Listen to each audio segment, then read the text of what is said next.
Como decíamos el jueves, hay un mundo que no vemos, pero es un mundo espiritual que se mueve la presencia de Dios, que Dios se va manifestando a través de cada paso que damos.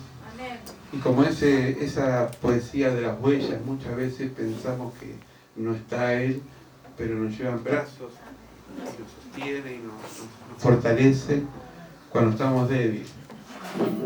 Yo voy a leer el pasaje, después vamos a ir desmenuzándolo. Está en San Juan, si me quieren acompañar, capítulo 6, del versículo 22 al 71. Lo que está en rojo en la pantalla es lo que habla Jesús. Dice así el Evangelio de Juan, capítulo 6, 22 al 71, pero yo voy a arrancar del 60. Si no voy a leer todo el pasaje porque es muy largo. Arrancamos del versículo 60, capítulo 6, palabras de vida eterna. Dice así: al oírlas muchos de sus discípulos dijeron, dura es esta palabra, ¿quién la puede oír? Les voy a explicar por qué dijeron eso. El versículo 61 dice, saliendo Jesús en sí mismo de sus discípulos, murmuraban de esto y le dijeron, ¿esto os ofende?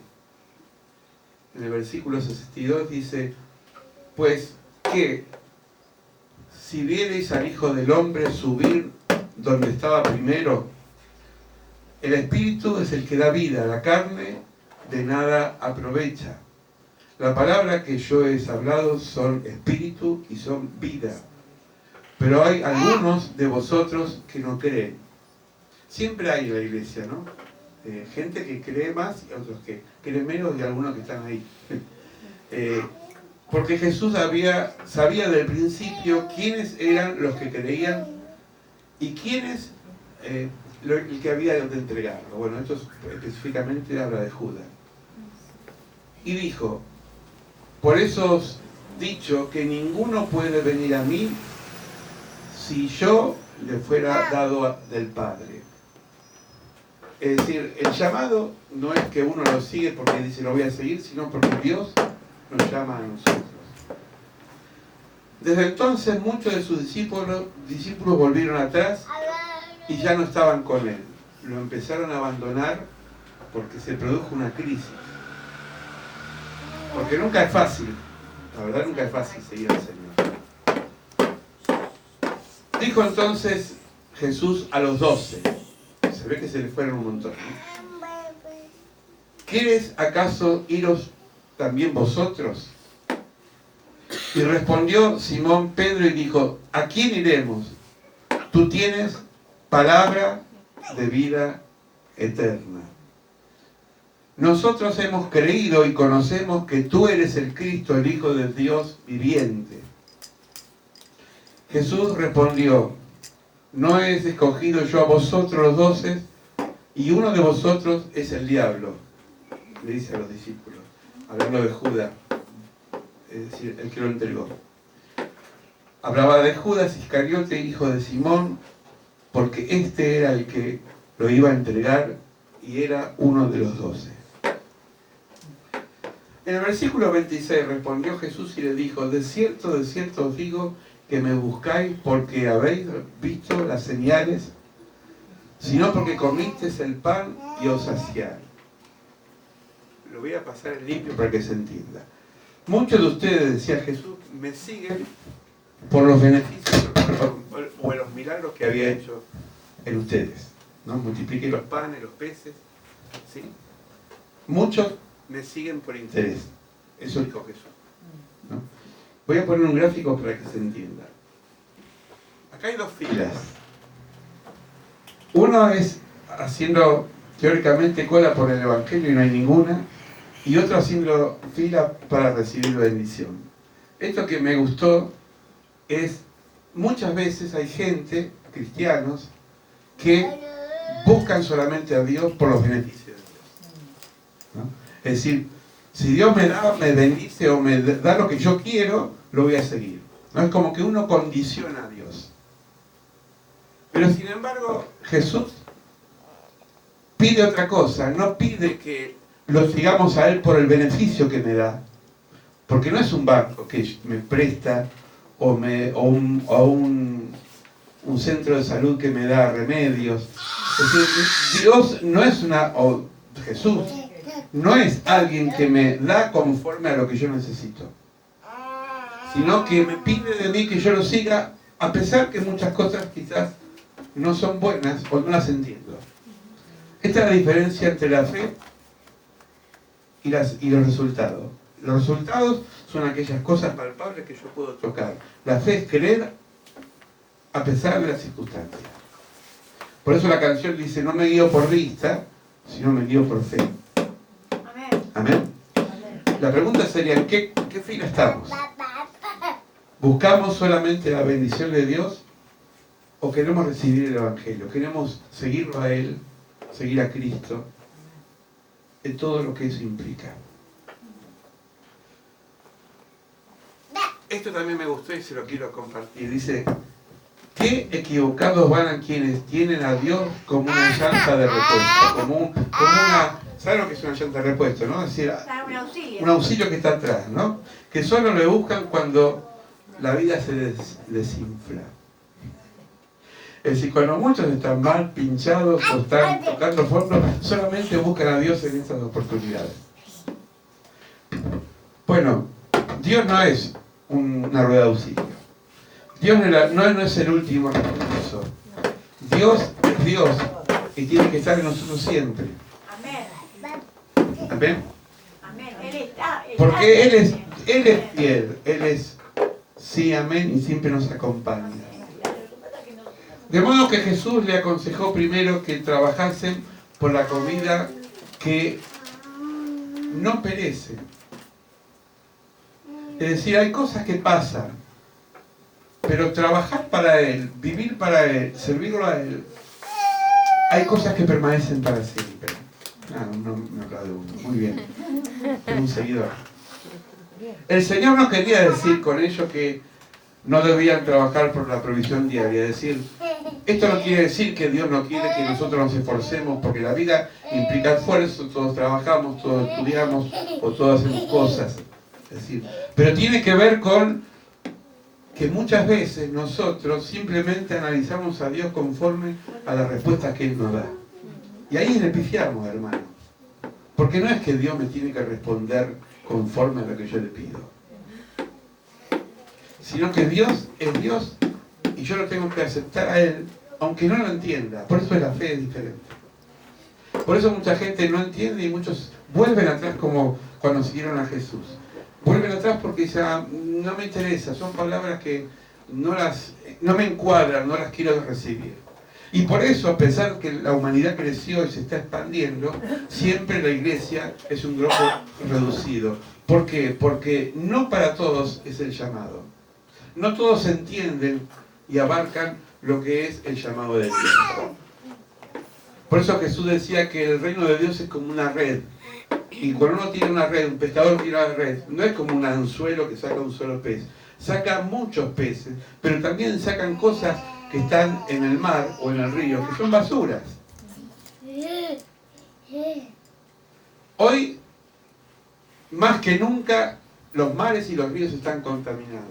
La otra vez estaba viendo un documental de pescadores y sacaban en una red un montón de botellas de plástico que la gente ha tirado en un lugar donde está contaminando la tierra. ¿Saben que se murieron 20 ballenas porque estaban intoxicadas de plástico? Porque los peces, los grandes peces como la ballena, no van a buscar el pescadito, abren la boca y todo lo que van barriendo cuando se sumergen en el agua, lo tragan. Y se murieron porque la basura, que la tiró el ser humano, no otra persona, está contaminando la tierra. ¿Y por qué digo esto? Porque nosotros, de alguna forma, pertenecemos a una red, pero Dios empieza a clasificar y te clasifica y nos separa y nos escoge y nos elige para su reino. Y somos privilegiados, pero al mismo tiempo somos desafiados a creer en las buenas y en las malas, en las pruebas en las luchas y también en las bendiciones. Porque no lo seguimos por los resultados, lo seguimos porque Él es Dios. Y quizás vamos a morir sin encontrar los resultados, pero la fidelidad es lo que vale. Amén. Todos oramos, por ejemplo, por nuestra familia. Oramos por nuestros seres queridos, oramos porque se conviertan. Te voy a decir una cosa que quizás no te va a gustar, quizás no lo veas en la tierra, porque la respuesta de Dios no es inmediata. Muchos hombres de Dios y mujeres de Dios han muerto y no han visto a sus seres queridos convertidos, pero después de que murieron, se convirtieron. Porque la semilla no da fruto en el momento que yo la tiro a la tierra, sino cuando la naturaleza dice, este es el momento. Yo puedo sembrar zapallo ahora, pero no es el momento.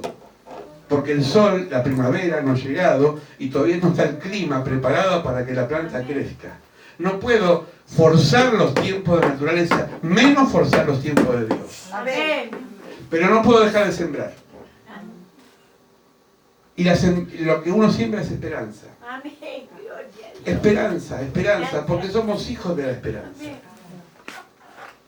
Y eso es lo que Dios quiere, que saquemos todo de adentro. Trabajen, pero no por la comida que es perecedera, es decir, las cosas pasan, todo se acaba, todo se va como desvalorizando y va perdiendo sentido. Pero trabajar para Él es lo más hermoso que nos puede pasar. Los profetas de Israel inauguraron la tradición, bueno, esto es medio complicado, pero lo quiero explicar.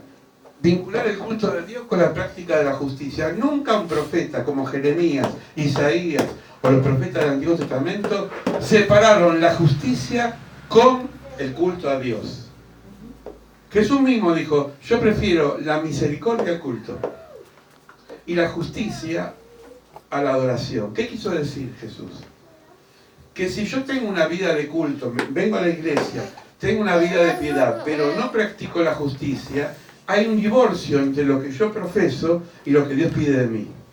Por eso Jesús dijo, no por decir Señor, Señor, entrarás al reino de los cielos, sino hacer la voluntad de Dios. Entonces, la vida que nos toca vivir es un mar de injusticia. ¿O me van a decir que no? ¿No vemos en la calle gente que pasa hambre? Chicos que están descalzos. Gente que vive bajo un puente, miseria tras miseria, o vivimos en una burbuja, hermanos, vivimos en una sociedad injusta.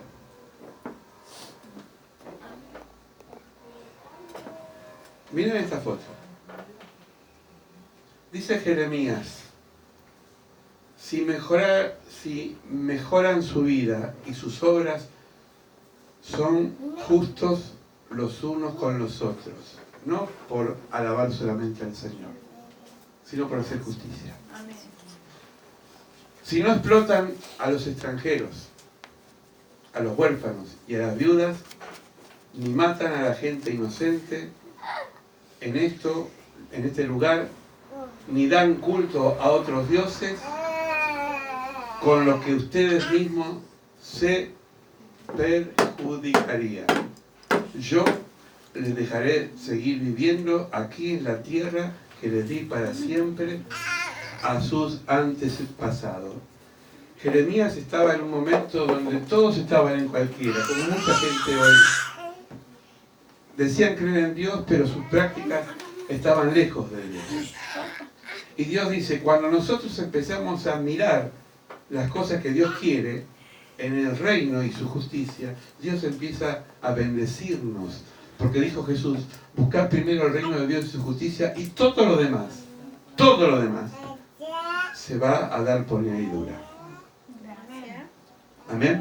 Amén. Entonces, yo trato de compartirles algo que a mí me tocó, porque yo digo, a veces me paso orando, me paso cantando, estoy en la iglesia, pero no es suficiente, hay algo que me falta.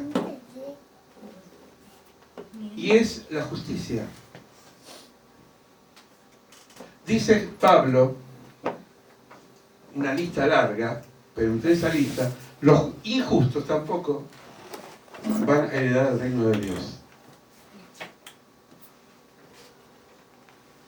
Compartir es la consigna permanente que Dios pide que hagamos, compartir.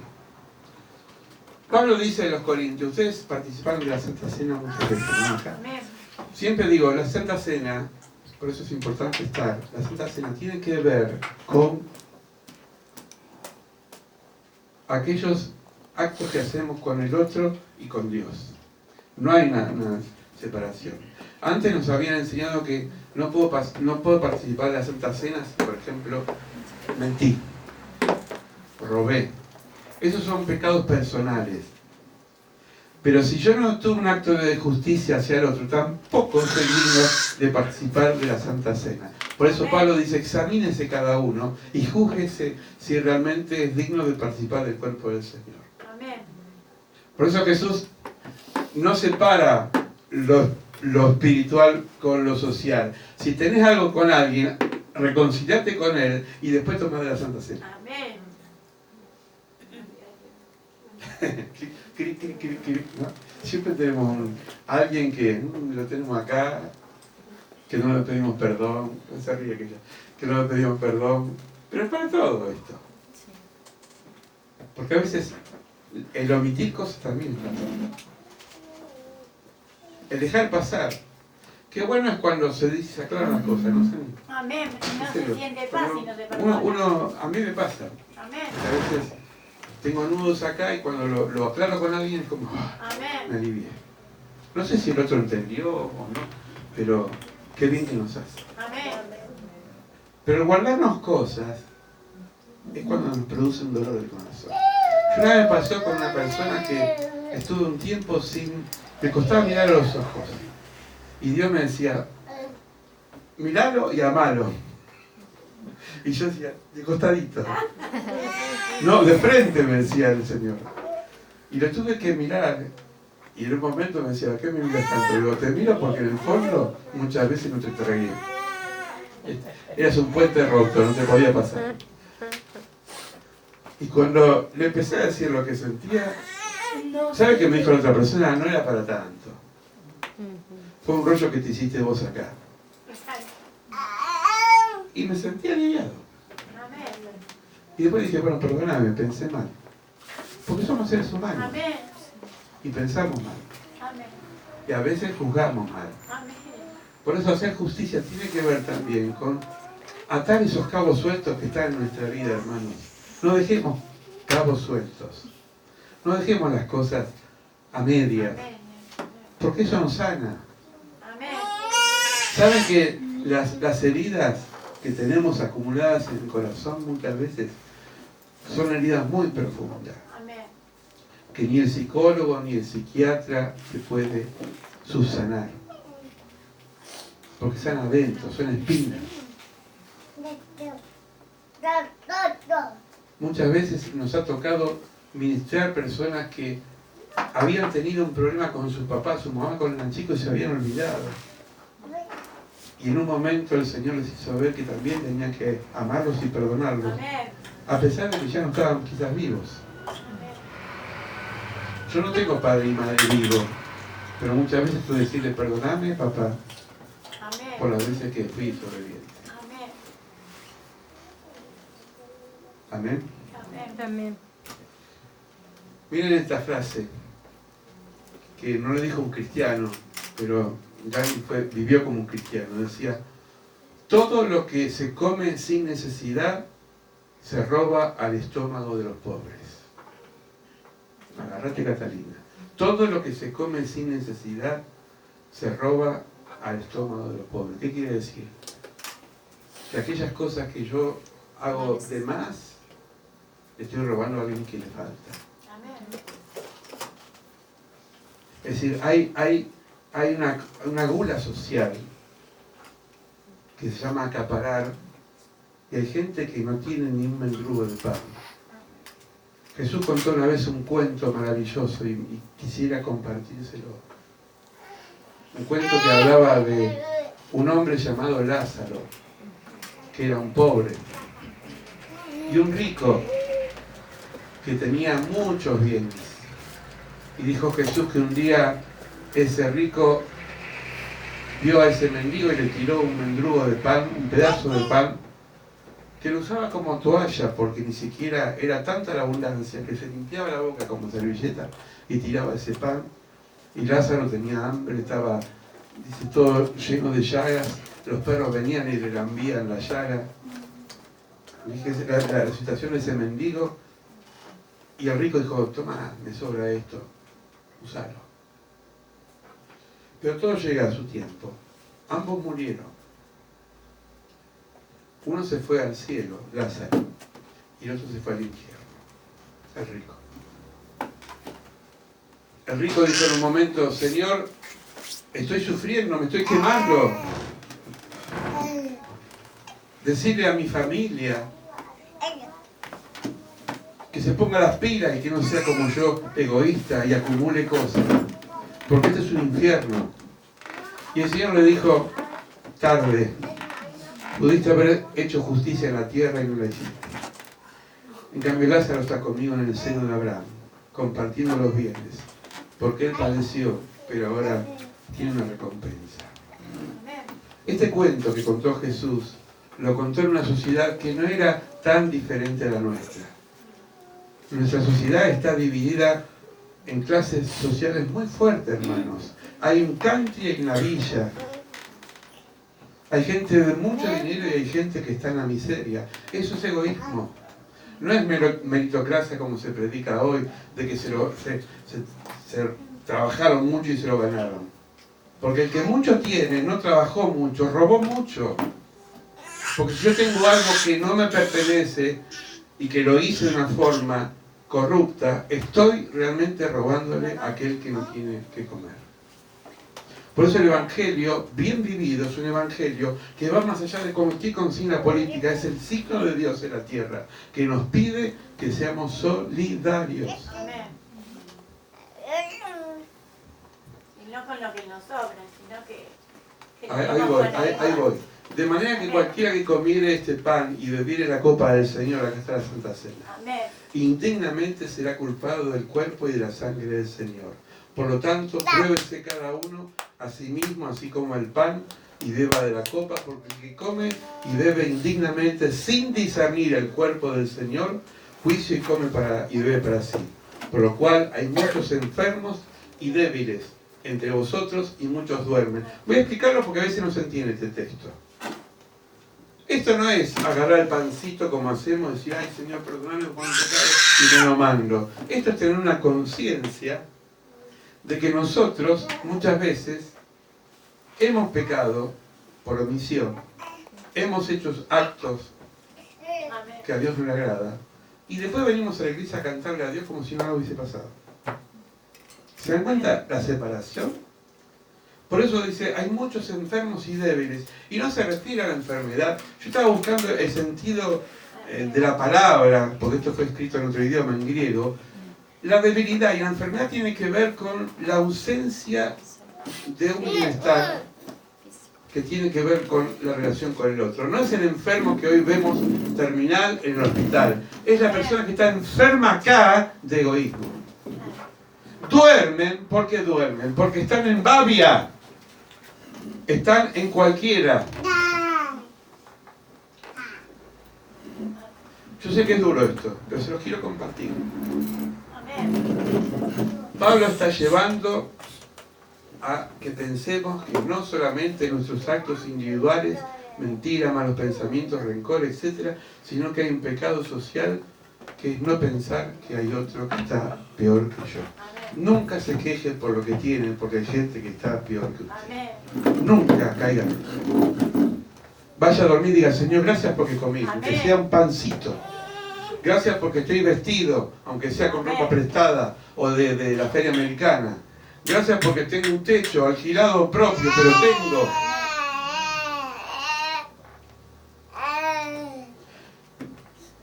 Esto me gustó. Dijo el Señor, danos siempre este pan. Jesús le dijo, yo soy el pan de vida, el que en mí viene nunca tendrá hambre. Versículo 27. No trabajar por la comida que perece, sino por la que permanece. Amén. Estaba sacando cuenta, una persona que trabaja 8 o 9 horas por semana, trabaja 168 horas al mes. ¿Cuánto trabajamos en la iglesia? Y ahora voy a decir, ay pastor, ahora empezó a meterme en la iglesia. Yo voy a explicar a qué se refiere. Voy a hacer una aclaración. Trabajar en la iglesia no significa tener una asistencia regular en el culto. Es muy diferente. Es muy diferente. Todos los cristianos somos iglesia porque somos una asamblea permanente. Siempre lo decimos, si usted se reúne en su casa, el vecino, en la feria o en la calle con otro cristiano, ya es iglesia. Porque somos cuerpos, templos vivos. No nos vemos y articulamos en diferentes servicios de la comunidad. Nos involucramos en el barrio, la iglesia tiene que involucrarse en el barrio. Una vez me decía alguien, me morí o me estoy por morir y no sé quién es mi vecino. Nunca saliste a la puerta.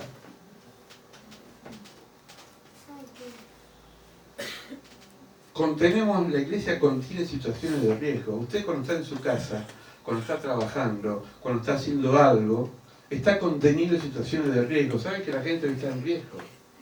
Y cuando le da una palabra, como vos hablabas, cuando le das una palabra de esperanza, estás conteniendo a una persona que está desahuciada. Eso es iglesia. No solamente venir acá y decir gloria a Dios, está lindo eso, y hay que hacerlo porque es parte del ejercicio que el Señor quiere que hagamos. Pero la iglesia es un cuerpo vivo que se desarrolla en diferentes ambientes. Complementamos tareas en las comunidades, escuelas, sociedades de fomento, clubes, ONG. La iglesia es un cuerpo vivo y donde va se mueve porque somos sal, somos luz, somos fermento en la masa, hermanos. Amén. Somos el pan de vida porque Jesús vive en nosotros. Amén. Y cuando estamos obrando en cada situación, es la iglesia. Cuando usted se enferma y va al hospital de San Isidro, digo San Isidro porque somos de acá, o a otro hospital, es la iglesia que está dando esperanza, aunque está usted quizá con el dolor. Porque se va a encontrar con alguien que está peor en ese momento. Y le va a decir, mirá, yo te entiendo porque estoy sufriendo, pero hay un Dios vivo. Un Dios que no me abandona. Está conteniendo. ¿Cuánto? Pablo dice, sufrimos tribulaciones para poder consolar a aquellos que son atribulados. Yo cuando sufrí momentos difíciles en mi vida personal por pérdidas y situaciones críticas, me ayudó a fortalecer a personas que estaban en la misma condición. Porque el que padece se compadece. ¿O no? El que padece se compadece. Amén. Entonces, duras son las palabras, duro es el mensaje, pero al mismo tiempo es alentador, hermanos, porque estamos llamados a ser luz. Y me pone la alegría porque hay un mundo de oscuridad. Estamos llamados a ser sal porque hay un mundo sin sabor, insípido, frío, indiferente. Amén. Como digo yo, hay que contagiar la gripe. Hay que dar alegría, hay que dar alegría. Es decir, estas palabras son para nosotros. Pedro le dijo, Señor, ¿a dónde iremos? Te pregunto, ¿dónde vamos a ir si no vamos con el Señor? ¿Dónde vamos a ir? ¿Qué somos? Somos nada. Nada, hermanos, vamos a reflexionar y vamos a orar para que podamos seguir meditando esta palabra en casa. Durante toda la semana, masticándola, decir, Señor, yo quiero ser parte de este rebaño, de esta misión que me tocó vivir. ¿Qué tenés en tu familia? Alguien que está mal, desesperanzado. Bueno, inyectarle fe, esperanza, contención. Padre, en el nombre de Jesús, te pedimos que podamos digerir, entender esta palabra, asimilarla, poder aplicarla, Señor, en los diferentes lugares donde nos movemos. Amén. Somos un cuerpo vivo, somos personas de una organización que no ha tenido nunca un tiempo de perecer, porque la iglesia de que tú la fundaste hace 2000 años sigue viva. Amén. Han pasado partidos políticos, han pasado gobiernos de diferentes colores, han pasado, Señor, ciudadanos muy ilustres que ahora la gente se ha olvidado, pero tu palabra permanece para siempre. Amén. Tú eres un Dios que siempre estás vivo, que siempre estás latente, que siempre te haces presente en nuestras vidas. Amén. ¿Dónde iremos si tú tienes palabra de vida eterna? Amén. ¿Dónde iremos si tú eres el que nos guía? ¿Dónde iremos si tú eres el que nos da sabiduría para obrar? ¿Dónde iremos, Señor, cuando estamos solos, si tú nos das la compañía que necesitamos? Sí, Señor. Porque dice tu palabra, aunque mi madre y mi padre me abandonarán, Jesús, el Señor, nunca me dejará. Él estará conmigo hasta el fin de los tiempos. Él ha dicho, yo estoy contigo, te voy a fortalecer como el búfalo, te voy a alimentar como aquella oveja perdida en el desierto, te voy a cargar sobre mis hombros y te voy a llevar a pastos frescos, dice el Señor. Gracias. En el nombre de Jesús, ahora el Señor está ministrando sobre tu vida. Si tu vida está en este momento, en un momento de vacío interior, de falta de saciedad en tu cuerpo, el Señor está para saciarte. Amén. Si no encontraste sentido, has logrado objetivos, pero estás vacía o vacío en el corazón, el Señor está aquí para llenártelo. Amén, Porque Él Señor. tiene la esperanza, Él tiene la vida, Él tiene ese agua que nunca se agota. Amén. Ese agua que le dio a la mujer samaritana cuando Gloria estaba a tu nombre. fracasada por sus afectos personales. Gloria, Esa luz que le dio a gloria, Nicodemo en la Jesús. oscuridad cuando lo fue a ver. Esa guía que le dio a Pedro cuando le dijo, Pedro, tú eres Pedro, Oh, Señor. y sobre ti voy a edificar la iglesia. Gracias, Y el Señor te Señor. dice en esta noche, sobre ti voy a edificar mi iglesia, Gloria, porque tú eres gloria, parte de este Dios, cuerpo, Señor. de estos ladrillos vivientes que es la iglesia. En el nombre de Jesús te bendecimos en esta noche, Sí, porque Señor. creemos que tu palabra es sanadora, Amén. es libertadora, es una palabra que purifica, que santifica, que nos renueva, Señor. Estamos abatidos, estamos con situaciones difíciles de dolor en el alma, pero tú vienes a darnos un consuelo que es un Señor. bálsamo, que es un aceite fresca, que es un momento que nos da a nosotros la vida y vida en abundancia, Sí, Señor. Señor. Gracias porque estas palabras siguen siendo vigentes. ¿Dónde iremos, Jesús, Sí, si tú Señor. tienes palabras de vida eterna? Gloria Si sea tú nos tu sacias nombre. cuando el mundo no nos sacias. Amén, Si tú Señor. nos alimentas cuando la sociedad no nos alimenta. Oh, Señor. Si tú nos das refrigerio cuando nuestra alma está mal, Señor. Oh, Señor. Te bendecimos. Sí, En el nombre de Señor. Cristo Jesús, nuestro Señor. Amén. Amén y amén.